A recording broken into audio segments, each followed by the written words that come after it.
Chapter 2. Again there was a day when the sons of God came to present themselves before the Lord. And Satan came also among them to present himself before the Lord. And the Lord said unto Satan, From whence comest thou? And Satan answered the Lord and said, From going to and fro on the earth, and from walking up and down in it. And the Lord said unto Satan, Hast thou considered my servant Job, that there is none like him in the earth, a perfect and an upright man, one that feareth God and escheweth evil? And still he holdeth fast his integrity, although thou movest me against him to destroy him without cause. And Satan answered the Lord and said, Skin for skin, yea, all that a man hath will he give for his life. But put forth thine hand now, and touch his bone and his flesh, and he will curse thee to thy face. And the Lord said unto Satan, Behold, he is in thine hand, but save his life.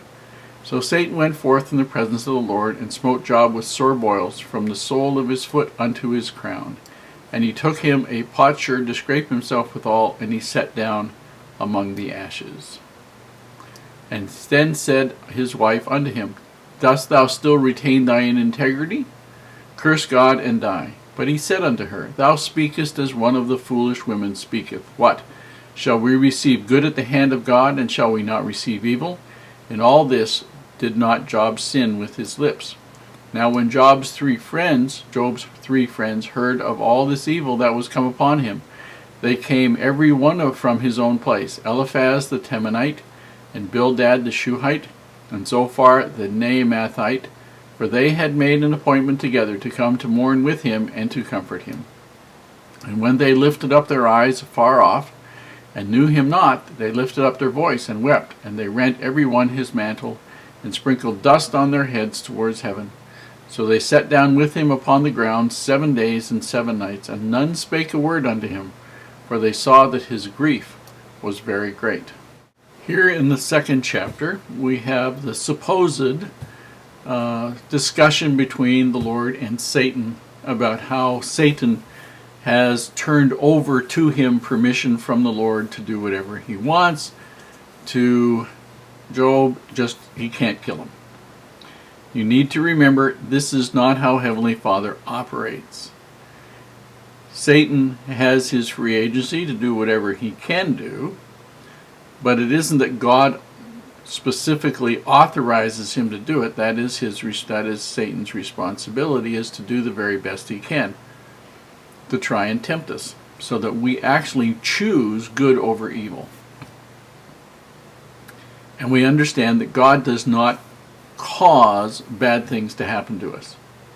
It rains on the just and the unjust. The conditions of life, disease, all kinds of things happen here. And that in the long run, God works it out for us. But sometimes that long run is a long run.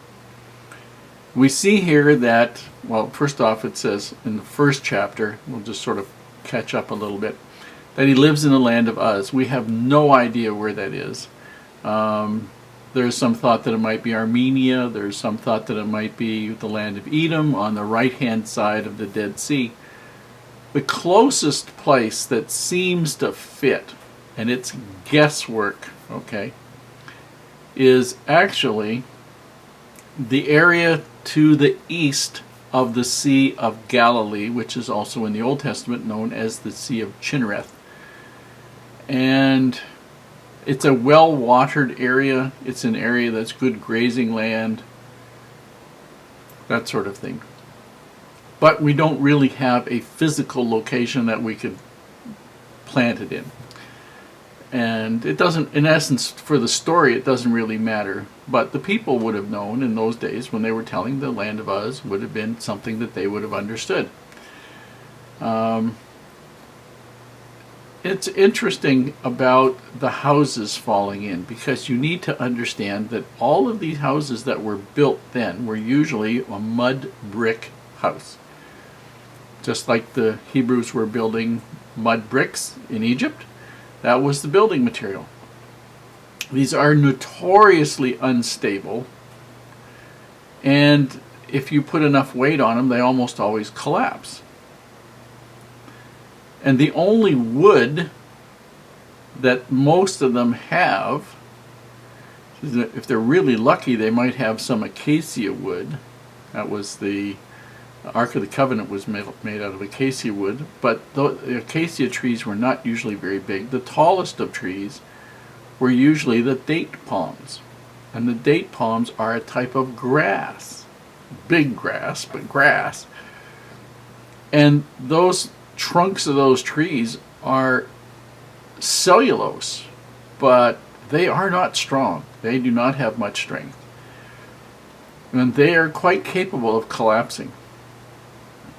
And they do. And they try to strengthen them every way they can, but they will collapse on you. And so it's not unknown for houses to collapse in a very strong wind.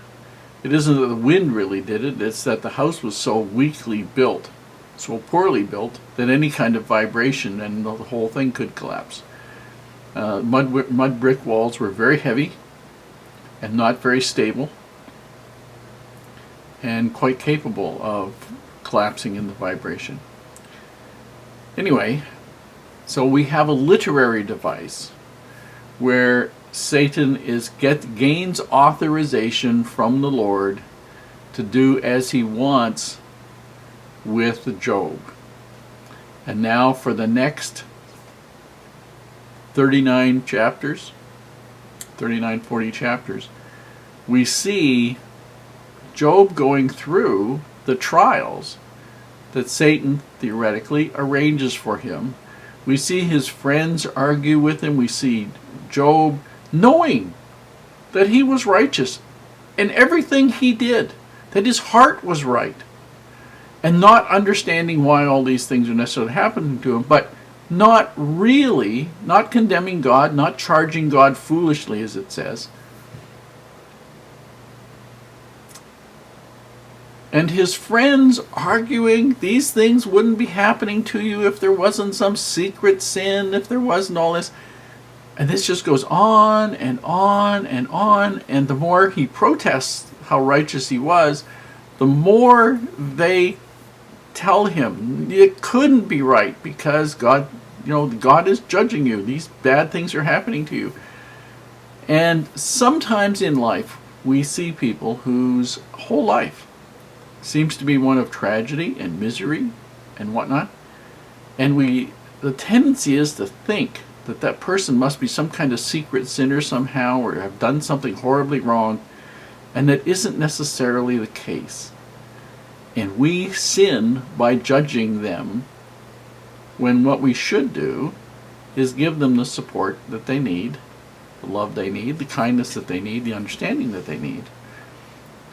Because that's exactly what Job would have prospered with, would have appreciated, if these friends of his had actually come and judged him less and cared more for him.